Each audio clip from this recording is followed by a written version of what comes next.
Hello, everybody. It is Tuesday, July the 1st, 2025. 3 days to that great American celebration of freedom, Independence Day. And who better to talk about American Independence Day than my guest today, Connor Boyack. He's the president of Libertas Network. He claims to know a thing or two about liberty.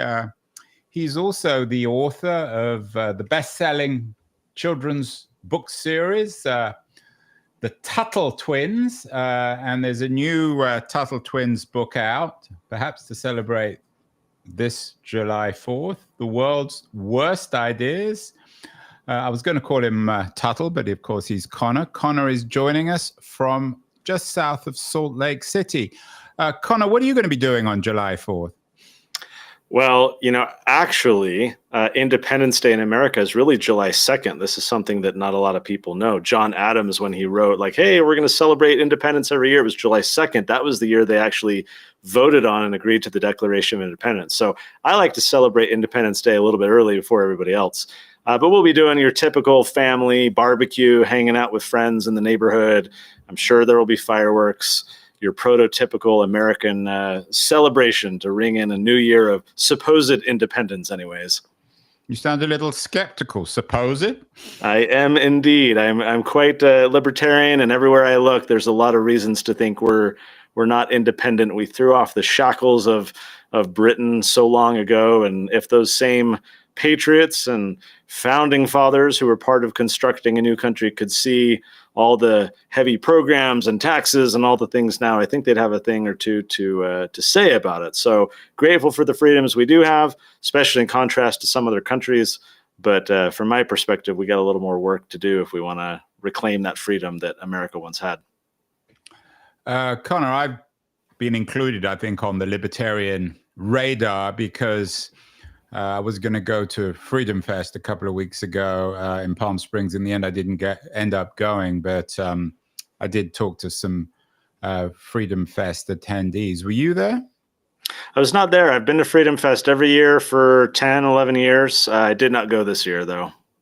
So what exactly does libertarianism mean to you? Why do you commit your life, whether it's the Libertas Network or the Tuttle Twins or Tuttle TV? Why are you so committed to what you call libertarianism? What does it mean? What it means to me is the ability to be free to do as you please, provided you do no harm to others. To not have your stuff taken, to not have your body and your mind controlled. What I find is everyone is libertarian, at least on a few issues. Everyone's got a few pet issues where they just want to be left alone. They want government totally out of their lives. In fact, with our policy work, so I run a think tank called Libertas Institute, and in that side of my world, on the policy side, what you find is that a lot of our policy proposals are very bipartisan. Republicans will find reasons to agree with what we're working on. Democrats will find reasons to agree. Clearly, the two major parties and ideologies in America have a lot of clash. But libertarians are this weird group in the middle where sometimes we agree with people on the left, sometimes we agree with people on the right. We find that each major group is fairly libertarian on some issues, but not all issues. So for me, I just want people to be free. I think government, while it can do some perceived positive things, it's always at the expense of other people's rights, taking their belongings through taxation, controlling them through regulation and force. I think government has been an engine of destruction throughout world history, concentrated power that oppresses people who don't have the ability to defend themselves or to defend their property. And so I want people to be free. I want them to have their pursuit of happiness. And for that reason, I want to help them maximize their freedom, whether by changing laws to get government out of the way, or through educational initiatives like our Tuttle Twins and other work where we can help them understand these ideas and then hopefully put them into practice in their lives. So we'll get to the Tuttle Twins in a second, but we've done some shows, as I said, with the Freedom Fest folks. All very polite and interesting, although I have to admit I'm not particularly in agreement on some of their ideas, particularly when it comes to government and taxation. One of the issues we brought up was roads. one of the people I spoke to from Freedom Fest, in fact, the CEO of the Freedom Fest event. Mark Skelson? No, his daughter, Mark's daughter, but Mark has also been on the show, suggests that we should pay tolls on roads, that if we want to use roads or any kind of public service, we should all pay for it, but we shouldn't be taxed on it. Is that for you what libertarianism is? The choice to participate or not in any kind of public service or product? So you're essentially doing away with the principle of the public realm? You'll find me to be what's the right way to say this? Perhaps a polite libertarian evangelist. And what I mean by that is, in the libertarian community, there's plenty of strident hardliners who are willing to go to the mat. I'm perhaps because I write kids' books and I try to be very appealing to people and inviting, I try and focus on areas of common ground. And for this question with the roads, it's kind of the stereotypical libertarian question: who will build the roads if we don't have collective taxes? I like to say that if we shrunk the government and got the government out of our lives to the degree that now all we're worried about is road funding, I'll retire. Because that means we've stopped the drug war, we've stopped civil asset forfeiture, which is police taking people's property, right? We're no longer making people pay rent to the county forever through property taxes for a home they already bought. So I like to focus on the issues where I can have a lot of common ground with people. We can philosophize all day long and talk about road funding. The short answer is yes, I do agree with the toll approach, or even the gas tax, in part because that is more of a user fee. I am driving this much on the roads, I am making this much of an impact, therefore I'm offsetting that use through this portion of the payment. The problem from my vantage point with taxation collective programs is that when you don't have the ability to quantify how much someone is using the system, and therefore you're getting into wealth redistribution, you're taking from the haves to give to the have-nots. And I think when you look throughout history, ultimately that causes more problems than it purports to resolve. So I do like the user fee model because, sure, government can provide certain services, whether that's garbage collection or whatever, but let's all pay commensurate with the actual benefit that we're getting. I take your point, Connor, in terms of getting into the weeds on this, although you brought up security. Always seems to me that the police is the best example. Maybe the police aren't always ideal, but the police as a public good. What's your libertarian take on that? Should we have to pay every time we call the police if our house is being robbed? These are fun questions. Okay, so But short answer. I mean, they are serious in the sense that hardcore sure. libertarians would probably suggest that there shouldn't even be a formal public police force. Sure. So, certainly there are ways to address this without punitive taxation.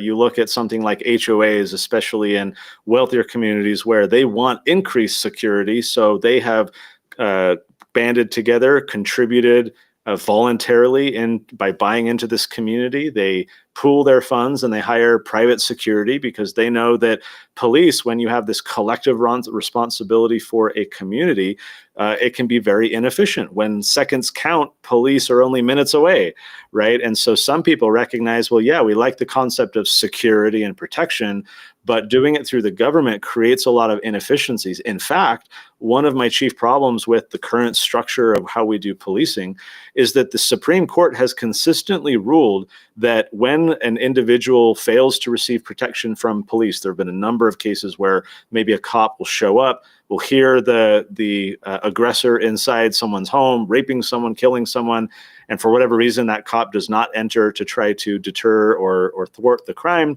And so then that person, the victim's family, sues, tries to hold the cops accountable, and consistently the courts have concluded that police have only a collective responsibility for security, but that they do not have an individual obligation to protect any one individual. So the very people who need the service the most have no right to claim the services of that police officer should the officer, through incompetence or fear or whatever, fail to render assistance. So the concept of security is great. It's the basic right that I have to protect myself. Therefore, I should be able to delegate that right to someone else on my behalf, whether a security guard or a police officer. I just think there's ways to improve it so that we get better outcomes, and we can actually increase security. Right now, I think there's a lot of inefficiencies in how the current model is set up. Inefficiencies, it sounds to me like a word that comes out of Silicon Valley. You talked earlier about, and I know you were born in San Jose, so maybe that language comes slightly naturally to you.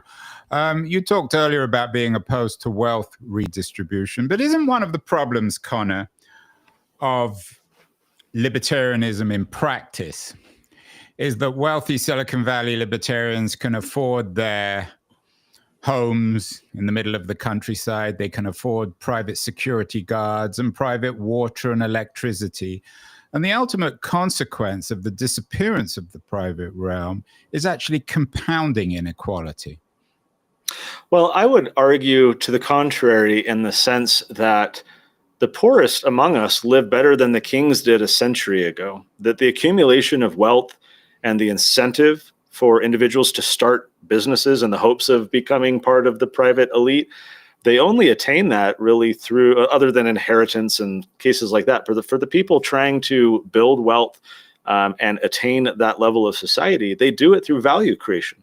They do it through improving people's lives. The poor today have, often Netflix subscriptions and cell phones and refrigeration and indoor plumbing and all these things that were foreign even to the wealthy elite of the world, a century ago or whatever. So I do see capitalism writ large, or the free market, as an engine of innovation. And that has substantial trickle-down benefits to people even at the lowest rungs of society, who can now afford same-day delivery from Amazon. Sure, Jeff Bezos is spending $50 million on a lavish wedding in Venice or whatever, and more I'm power sure it's to more it. than 50 million. That's just probably for the hors d'oeuvres. God knows how much he's spending. It might just be. That's just for his sunglasses and his facelift.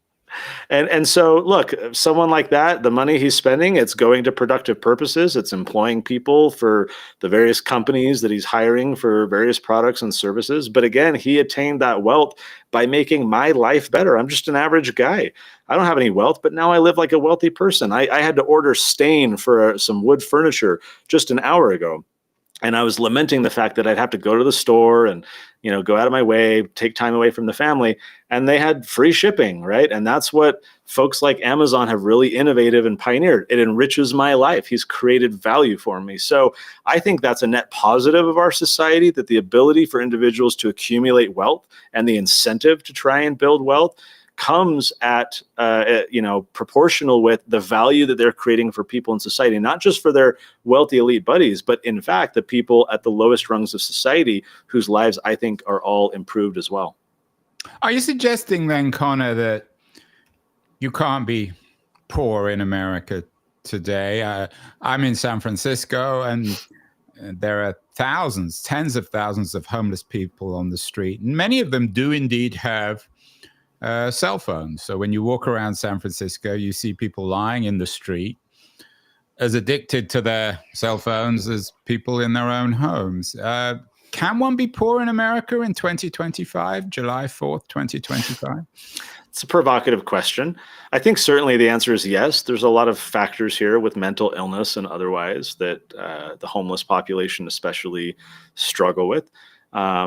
But there's robust infrastructure. There's many charitable organizations. There's certainly a proliferation of welfare programs for the people who want a leg up and want assistance, whether through religious charities, fraternal organizations, government welfare.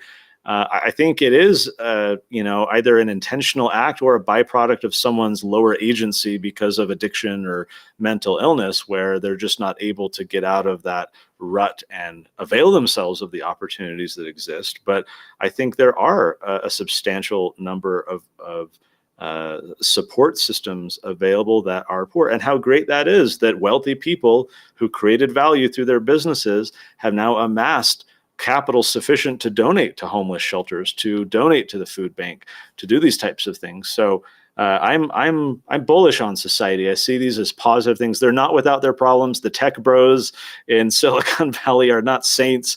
We do have issues to deal with, but I think more than any other economic system in world history, capitalism has provided the most upside for the most people with the least downside ever. You're talking to me from Utah, the state perhaps where there are some saints, or at least some people believe there's such a thing as saints.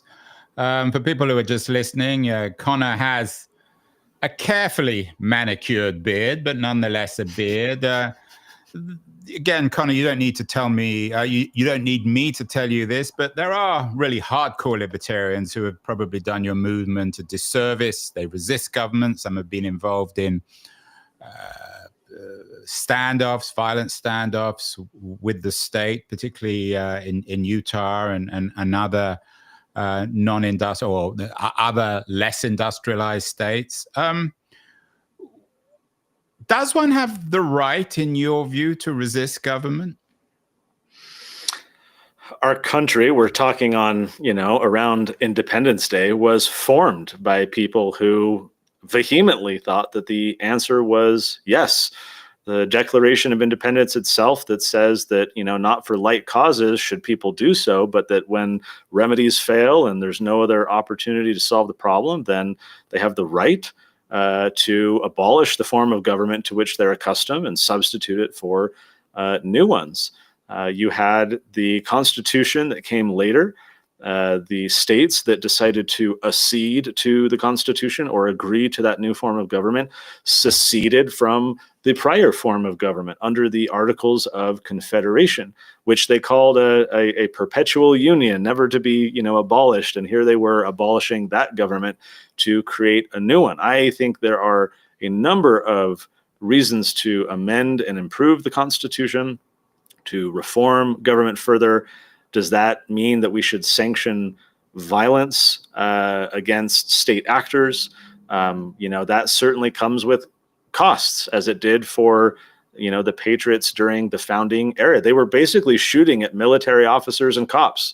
We call them redcoats, but it was the military and law enforcement officials for the British government. Am I ever going to suggest that we ought to replicate or emulate that? No. However, should circumstances ever devolve such under our government that tyranny is much stronger, I think there would be an element of justification in certain contexts, in certain circumstances. There's certainly precedent in our country. But of course, the choice to use violence comes with the consequence of making that choice. And for many individuals, if you were to stand up to the most powerful government in the world, that is not going to go well for you. And so a lot of folks I know who are very disillusioned with the government will choose to become expats and move elsewhere in search of, greater freedom, or try to minimize their tax burden as much as they can and so forth. Fortunately, we don't really see calls for violence. I think they're anomalous to the extent they happen. They're certainly not relegated only to people with libertarian sentiments. In fact, when you look at all the mass shootings and things, these are people who, number one, are often doped on SSRIs and psychotropic medication, but many of them come from the left, and they've been very agitated and disgruntled. So this is not something exclusive to one community. I think there's always diplomatic ways to resolve things, just as with Iran and Israel and all of the provocation of recent days. There's always opportunity for diplomacy and persuasion and peace over violence, I think. And as we celebrate on July 4th, or as you said, you may be celebrating tomorrow, July 2nd, are there particular founders that we should celebrate? I mean, Jefferson, of course, comes to mind, who argued that the tree of liberty needs to be, rejuvenated or watered with the blood of patriots. When it comes to the founding fathers, are you particularly wedded to Jefferson? Jefferson, I think I look up to in a lot of respects. These were not perfect people. They certainly weren't so problematic that we need to be tearing down their statues and renaming institutions after which they're named. right? These people did have warts. They did have problems. They grew up in a socio-political environment that had certain assumptions and laws and customs that some of which we've repudiated since. We don't need them to be perfect to, I think, learn from them, take the good.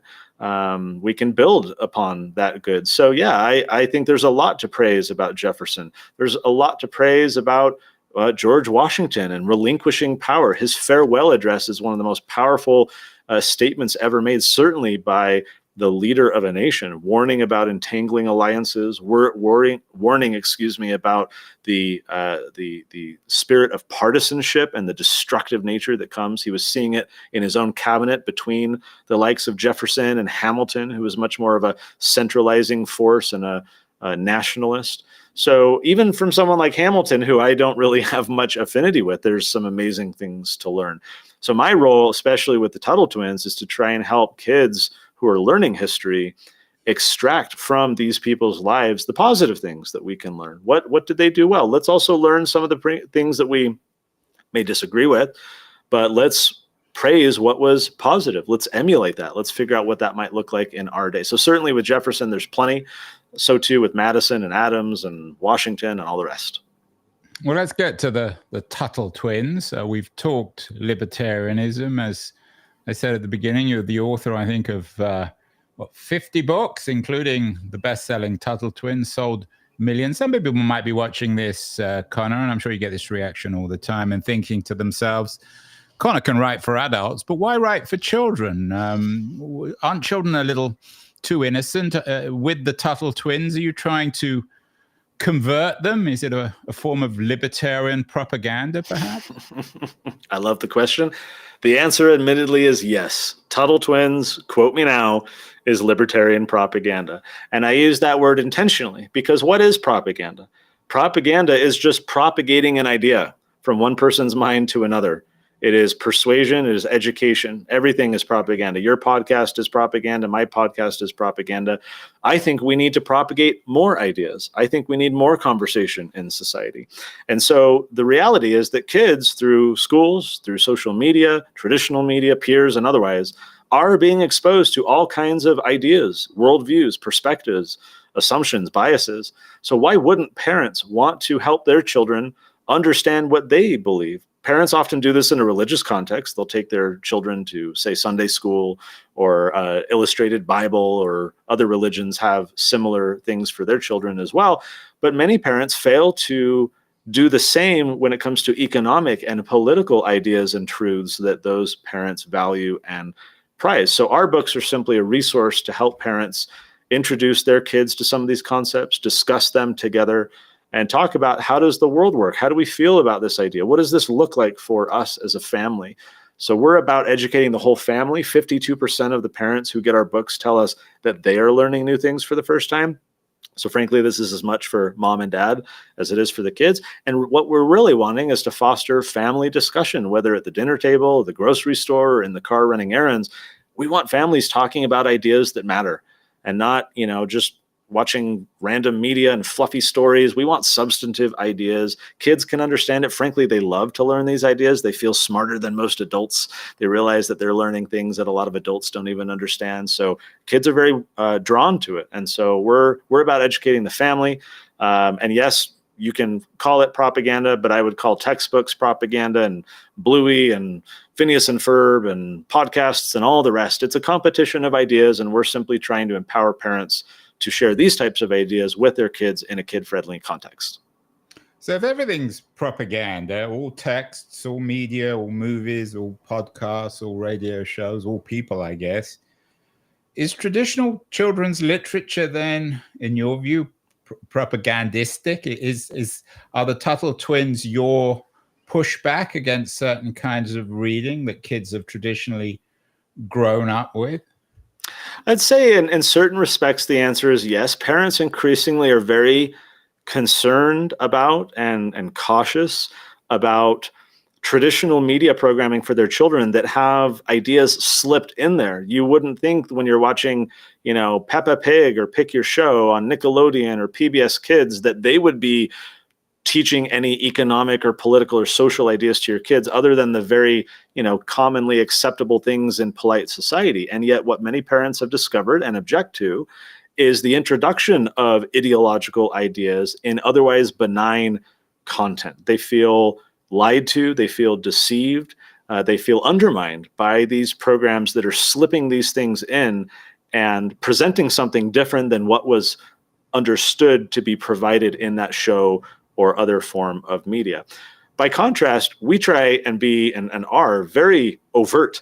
No one can mistake what we're doing. This is not an exercise in sneakily slipping stuff into our cartoon or into our books. We are very upfront. You know what you're getting when you buy the Tuttle Twins books. Thus, again, providing parents the opportunity to make a conscious decision for their family. Yes, I like these ideas, or I want my kids being exposed to these and I want to talk to them about them. So I'm going to get the books that will do precisely that. So I think intentional propaganda, as we might call it, is totally fine because there's consent of both parties. I know what I'm getting. I know what type of media this is. I think what's problematic is the deceptive stuff where parents thought their children were being exposed to one thing, and then the purveyors of this content are sneaking in something else without parents really being on the up and up. What about, though, Connor, the definition of childhood, the traditional definition, the liberal definition developed by some of the founding fathers, I guess, of American liberalism, like Locke, suggested that we're empty vessels and that we take on worldly experience and that shapes our minds. Aren't you picking on, but by presenting, as you say, your libertarian propaganda to children, aren't you taking advantage of their innocence? Well, again, I see us as parents are our consumers. We're not going to children in the classroom and shutting the door with a captive audience and putting this stuff in their brain. We're not doing anything without parental knowledge and consent. It's the parents who are buying these books. That's a vote of affirmation that they want to talk to their children about these ideas, just as if they were to buy the illustrated Bible for kids on Amazon. Parents have the right to impart to their children the ideas that they espouse and believe in, whether religious or otherwise. And so these tools are simply empowering those parents who agree. Sometimes we'll get the response, and the beginning of your question seemed to be going in this direction of why not let kids be kids? They're empty vessels, but let them just develop slowly, have a childhood without all these adult ideas, and the response is that because of social media, I know you have concerns about technology and the industry, the way things are, for good or for bad, love it or hate it, the reality is that children are being increasingly exposed to a diverse range of ideas and attitudes and influencers and perspectives. And so we think that in that landscape where children are being heavily bombarded with different ideas, that parents ought to be that much more intentional about talking to their children about what they believe, not to put them in a bubble and try and shield them from contrary ideas, but instead to give them a sort of foundation about, hey, this is what your mother and I believe about these ideas, and here's what we think, and let's read a book about it. We're just trying to empower parents to be a little bit more intentional with full consent that they're the ones introducing these ideas to their children, rather than, again, going around the parents with sneaky programming or classroom instruction where parents are kept out of the loop. That is where parents feel frustrated and deceived. They feel undermined. We go through the front door while others are trying to sneak in the back door. Wow, that sounds brave in a way, although I'm not sure everyone would necessarily agree. Wearing your Libertas Network cap, Connor, what's your take on, and you're in the middle of this, I know you've done a great deal of thinking about libraries and schools, both calls from the left and particularly the right to take certain books out of libraries, not allow kids to read books about supposedly woke subjects. Are you in favor of banning books that you don't particularly like, or that perhaps sometimes you even might like? Well, part of the challenge here is, as a libertarian, I don't think government schools should exist, and I don't think that government-funded libraries should exist. I think if these were privatized, it would be left up to the owners of those institutions, of private schools or homeschools or or private libraries and so forth and bookstores to do what they want. So I believe in freedom of choice. I believe in property rights, and let people sell and provide whatever books they want. So the problem here is that we are forcing taxpayers to be part of an institution whose actions they disagree with. So when it comes to this question of banning books, I certainly do not favor banning things that are classified broadly as woke. I think, again, more ideas, more information, more conversation is better.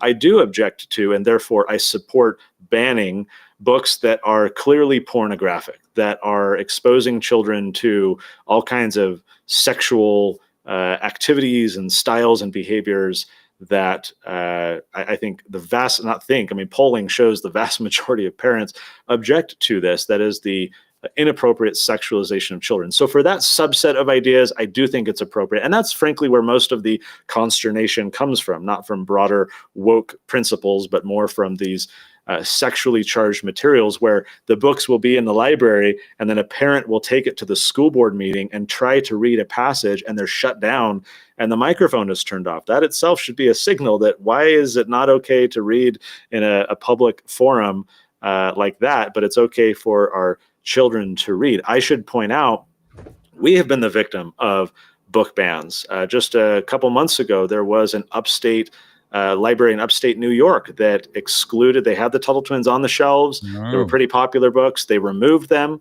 And their argument was that our books were insufficiently inclusive of different ideas, which was ironic because they had all kinds of leftist and progressive and Marxist books that were not inclusive of libertarian or conservative type ideas. And those books were on the shelves. Our community pushed back, the library relented, and the books are now restored to the shelves. But it cuts both ways. So I think we should have, as long as it's not like extremely objectively inappropriate things like sexualized material for children, if it's just different political and economic and civic and social ideas, I think the more exposure and the more conversation, the better. Let's just let the chips fall where they may, see what kids think as they grow up, and be competing in the marketplace of ideas. I wonder, Connor, whether there's, and I'm sure you've heard this criticism before, I wonder whether one of the weaknesses or perhaps contradictions in your position is the role of parents. You keep on bringing up parents, the role of parents to introduce their kids to what you call propaganda, to shape them as they think fit. But what about the libertarian idea that children should be free of their parents, just as you seem to be suggesting that we all should be free of government and of the state? What's the big deal about parents? A lot of people have imagined utopians or sometimes dystopians, a world without the family, whether it's Thomas More's Utopia or Marx's work. Why should children be dependent on parents any more than they're dependent on police officers or government bureaucrats? That is a very fun question. And I think the answer in part is that is the natural order of affairs in society. These children are the offspring of their parents. They rely upon them for their physical safety, for providing them with food and education. So the question ultimately in my mind becomes, since children are dependents, they are not self-sufficient. They are not yet adults, not in the sense of you're 18 and magically you're an adult. I think there's problems with how we treat adulthood legally with an arbitrary age, but in the ability to consent to things, to fully understand them, to have a developed mind, to be able to consent to legal agreements and personal relationships and all the rest. Clearly, children are dependent. So the question as a society is, upon whom are those children dependent? Who are the natural and responsible providers for children? Of course, collectivists throughout history have argued that it's the state, and they, whether in the Soviet Union or elsewhere, have expanded programs to deprioritize parenthood. This isn't relegated only to dystopian fiction, as you point out. There have been government programs throughout world history trying to undermine the natural role of the parents. It always ends in absolute disaster, in misery, and so I think we can clearly see just from observing these historical examples and just working from first principles about what parenthood and family relationships are like, that it makes sense. It is the natural order of things. Family is the natural governance structure, right? Libertarians sometimes get accused of being anti-government. I'm not anti-government at all. I'm very pro-government. I'm pro-family government. I'm pro-corporate government. I'm pro every form of government in which there are natural relationships based on voluntary interaction and mutual consent. Now, that certainly breaks down with children who can't consent, but it is a natural relationship. And so if not the parents, then who? I think of the quote from Michael Novak. I'm not going to get this exactly right, but he has this quote where he says, between totalitarianism on the one hand and the naked individual on the other looms the first line of resistance against totalitarianism, and that is the economic and politically independent family, protecting the space within which individuals may receive their necessary years of nurture. So I see the family and parents as the breeding ground of freedom, the natural form of governance. They themselves have willed this child into existence through their voluntary, consensual, sexual relationship. And so for me as a religious person, I think God has ordained the union of the family, and I think there's religious arguments. But even from a Lockean natural rights creator perspective, I don't know of any other institution and an individual or entity that is better positioned and more naturally positioned to successfully or even adequately care for children than the parents themselves. There's a growing fashion, though, as I'm sure you know, in the US, for kids to divorce their parents, to separate them, to deny any association. Is there an age where children should be able to do that? What happens if they think to themselves, I don't want to read the Tuttles, this is insanity. I want to read Nabokov's Lolita instead. At what age do children acquire rights to actually disassociate themselves from their parents? Well, apart from the kind of philosophical question, the practical example is that all across America, different states have different ages at which emancipation, as it's called, is legally possible. And there are different circumstances in which it can happen. Certainly if there's abuse and if there's neglect and things like that, that can be factored in. But if the child has other legitimate reasons or circumstances in which it makes sense, I think, you look 200 years ago as an example, rugged early pioneer America, you had 15, 17-year-olds who were not only getting married and starting families on their own, which is crazy to think of in today's social context, but providing for themselves, working the farm, doing hard work, contributing a lot of value already to their family and their community. And we live in a very infantilized society by contrast. The thought that my 16-year-old would emancipate himself and live as an adult and provide for himself is just insane, right? And so I think our children growing up, and even us decades ago growing up in this society, I think coddle children far more than past societies did, I think to the detriment of those children. So I don't know that there's an exact age. In fact, I don't think age is the proper way to do it. There's probably more a way to demonstrate your self-sufficiency, your ability to consent, whether that's, convincing a judge or demonstrating it economically. I haven't thought this all the way through, but I just have always objected to the idea that magically you're 18 and so off you go, you're an adult now. It makes sense from a very practical standpoint of just not having to work on an individual basis to say, are you an adult? And are you an adult? And have you passed the test? But it has its problems where people who are 18 are less mature than many people out there who are 15 and 16. So I think there might be a different way to handle this. The arbitrary age, in my mind, has its own problems. So maybe, and best-selling books have been written on this, maybe the coddling of young Americans is one of the world's worst ideas. You have a new book, a Tuttle Twins Guide to the World's Worst Ideas. We can't cover them all, Connor, but tell me some other really bad ideas that you're addressing in this guide to the world's worst ideas. I'll rattle off a few. One is neoconservatism, the idea of foreign interventionism and meddling in other people's affairs. Look at Iran. Everyone's freaking out about Iran, but Iran, the whole conflict started in 1953 when the CIA waged a coup along with the UK and overthrew the democratically elected a leader that led to the hostage crisis in '79, which led to all of the destruction in the decades since. So neoconservatism, or this idea of foreign intervention, I think is a horrible idea. Is that, I don't want to turn this into another foreign policy debate, but would that extend, for example, to the late 30s and the threat of the Nazis in the United States? There were American isolationists back then who didn't think it was any of America's business to get involved in fighting Nazism. Yeah, absolutely. Again, I'll go back to Washington, right? There's always bad guys around the country. There's always dictators and despots and warring countries, world wars, right? Washington saw from personal experience the dangers that come from meddling in other people's affairs.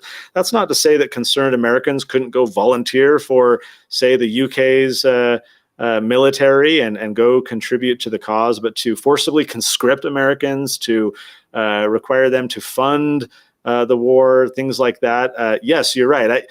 Some, like you, call it isolationism. I call it more independence, maintaining neutrality. Certainly, if we are attacked without aggression, then I think that any country has the right to defend itself, just as any individual has the right to defend him or herself. But you look at these interventions, and they've just created a long stream of problems. I don't always talk about the Nazis, although in this case, it's hard not to. Let's say the Japanese hadn't invaded, hadn't launched their attack on Pearl Harbor. But let's also say that it was that the knowledge of the death camps in Europe was unambiguous, certain. Should the Americans have still stayed out of the Second World War?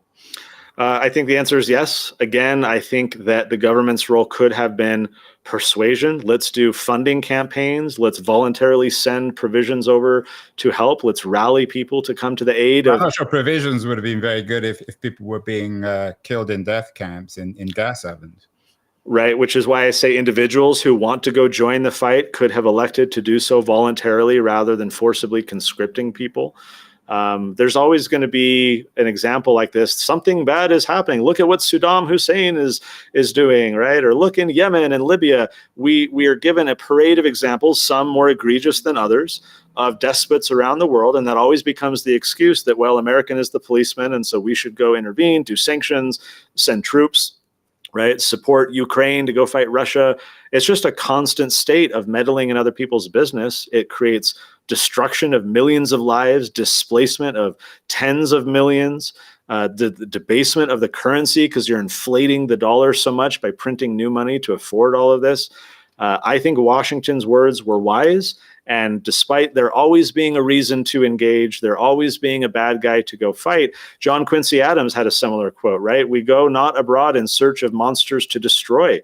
America is a champion of her own. We will defend ourselves if attacked, but we don't go all around the world. At least this was the foreign policy of yesteryear, to say that there's always world wars, there's always conflict, there's always bad guys killing people and doing horrible things. But we have to decide, is that our fight? Is America really the policeman of the world? I don't think it is, nor ought to be. And that's why it's one of the world's worst ideas, neoconservatism, because I think it comes with a parade of horribles and long-term consequences and destruction in the wake of these actions. Well, not everyone would agree, but you're very forthright and clear, Connor. Give me another couple of examples of the world's worst ideas, controversial ones. I mean, some are self-evident. Controversial. All right, I'll do, look, prohibition. I think there's common, there's general consensus that the alcohol prohibition of a century ago didn't work, but it's that same sentiment that fuels the drug war today, which of course has led to cartels. It's led to fentanyl. It's led to all of these problems where people are being harmed and dying. So it's no surprise to hear a libertarian say that we shouldn't have a war on drugs. I'm not a drug user. I don't evangelize using these substances. But if someone is doing so in the safety of their, living room and not getting behind a car and not exposing kids, then people. Fentanyl, I mean, is a killer. I mean, so you're saying that people should be allowed to just take it, or psychedelics or anything else, even if it does terrible harm to them, if they choose to? Short answer is yes. I think people ought to be free to shoot themselves in the head or ingest bath salts or do whatever they want. People have autonomy over their own bodies. So sure, yes, I think people ought to be able to ingest the substances that they want. Now, the problem that I have with these examples is when we talk about fentanyl, it's like talking about the hard liquor with Al Capone, right? He was financially incentivized to increase the potency of the liquor that his guys were transporting, the bootleggers, because it was so dangerous. So that led to the increase of potency. Same thing with drugs. You look at whether it's cannabis, you look at fentanyl. If you go back and look at it, it's that the incentives for the cartels of today are such that they're going to want to make more money by creating more potent products. And that's because of the risks involved in it. If they're going to get caught or busted, they'd rather do so or risk getting caught by making a lot more money rather than having a lower potency, lower price type of product. So I think the potency would come down and the problems would dissolve, along with all the militarization of police and all the problems that are downstream of the drug war, including civil asset forfeiture, where people's property is being taken without being charged with a crime. There's all of these things that flow out of the drug war. And so prohibition is an example from the book where I mean, from what you're saying, and you are an author of children's books, at some point, our lives will dramatically change if Connor, you ran the world, whether it's 16 or 18. You won't be, I mean, you said that you shouldn't be allowed to view pornography, presumably social media, the internet, certainly alcohol. But then you become 16 or 17 or 18 and you can do anything you want. Is that your argument? Maybe. I'm not sure I fully tracked what you were saying. You were in favor earlier of banning pornography, of not allowing children to look at pornography. Why is children's access to pornography any worse than children's access to alcohol or tobacco or social media? Well, I was talking about it in the context of the pornography, about taxpayer-funded libraries and schools. I wasn't necessarily commenting on what people have in their own homes and what parents choose to have on the bookshelf. Now, do I morally object to a parent having pornography in the home where they're raising children? Absolutely. I think that's bad parenting. Do I think that's a reason for the state to intervene, to forcibly take the children out of the home, to otherwise punish the parent? Probably not. So if a parent's going to drink wine and let their kid have some sips or expose their children, certainly there's thresholds. If there's problems, then there becomes a justification for, child services and others to intervene. But I am not one to advocate that the government should go around banning all these things in the privacy of people's homes. And finally, then, we've talked about what you call neoconservatism, prohibition. People should be allowed to take or drink or smoke anything they want. America has no obligation to be involved in any foreign wars in a moral sense. What's a final bad idea that you want to expose in your new book? Well, the first chapter is government welfare. This is a provocative one, as you requested. Are there poor people who need help? Absolutely. But when you look at government welfare, even FDR has this amazing quote where he recognizes that welfare programs dampen the human spirit and it puts people on the dole and they have a hard time getting out of it. And here's the guy who was behind the programs that became the New Deal. I think government welfare, there's a great book by David Beto called From Mutual Aid to the Welfare State. And he chronicles the history of the welfare state, that in the decades prior, America had a large number of fraternal societies and religious charitable groups, private institutions, all caring for the poor. You didn't have people dying in the street. You didn't have people going without. You had all these overlapping social institutions that were looking out for one another, whether that was, hey, we're an Irish fraternal society and we care for all the Irish immigrants coming over, or you had religious groups that would provide orphan care and elderly care. You had church-owned hospitals that would provide free medical care, right? And what happened was, with the rise of the welfare state, it crowded out these private institutions.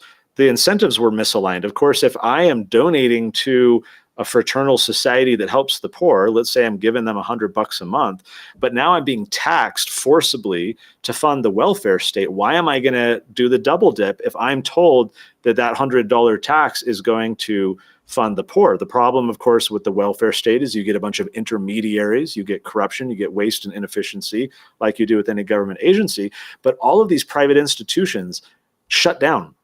They couldn't raise money anymore. It was difficult to compete against tax dollars and the welfare state. So I think while we all want to help the poor, government welfare programs are not at all an effective means of doing so. And we ought to extract the government from the equation, return money to people, and then persuade and encourage them to support private institutions and rebuild social fabric where we're caring for one another rather than just depending on the dole and the government handout, where you don't have giver and receiver connecting and creating that social fabric. It's just an impersonal, bureaucratic transfer of resources that doesn't really help anybody that much. Well, I can't resist. Finally, Connor, on this July 4th, well, it's July 1st now, but this week, what's your take on Trump? I know there's some ambivalence about him within the libertarian community. Last year, he spoke at Freedom Fest, but in my conversations with some of the Freedom Fest people, they articulated some ambivalence, some suspicion, some support. Is Donald Trump and his new administration, are they a friend or a foe of libertarians like yourself? I would say the answer to your question, Andrew, is yes. Depending on the issue, there are good things to praise Trump about. I love that he freed Ross Ulbricht, right? He's doing some important good things as a proponent of Bitcoin. I love that Ross Ulbricht, of course, was the CEO of Silk Route, a dark website, and was put in jail. But sorry, go on. Yeah. So I think there's some good things that he's done. I think there's a lot of bad things that he's done. I come from a political world. We have a think tank. I work with politicians all the time. I don't see this as a binary. I'm not a Trump guy. I'm not an anti-Trump guy.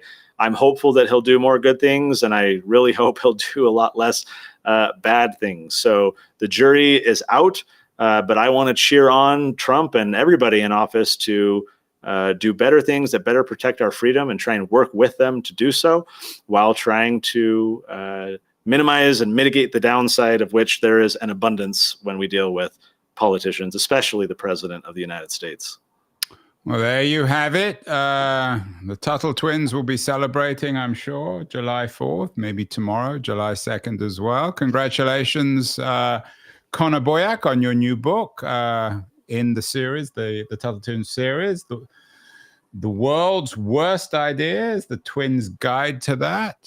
Happy Thanksgiving. No, not happy. Whoops, that was a Freudian error. Happy Libertarian Day, or Liberty Day, or Freedom Day, or Independence Day, Connor. And I appreciate your honesty. You've been very forthright. Thank you so much. Well, libertarians would consider Independence Day our day of Thanksgiving for our freedom. So I'll take it. And I'll wish you a happy Independence Day as well. Thanks for having me on.